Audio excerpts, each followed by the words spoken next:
तर रामदेव बाबांच्या विधानाचा विरोधकांनी आता चांगलाच समाचार घेतलाय। भाजपच्या सांगण्यावरूनच रामदेव बाबांनी अशी विधानं केली आहेत असा आरोप आता काँग्रेस आणि राष्ट्रवादीच्या नेत्यांकडून करण्यात येतोय।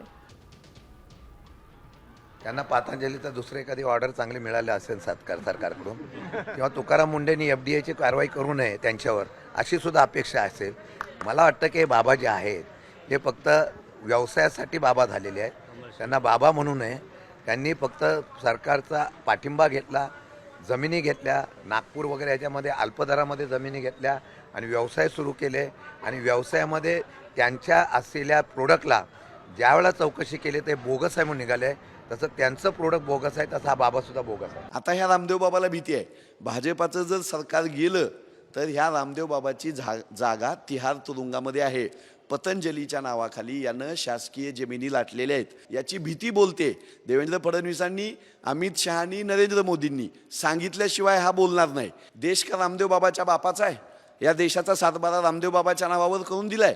या देशामधली जी लाखो मुलं रस्त्यावर आलेली होती त्यांचा हा देश आहे।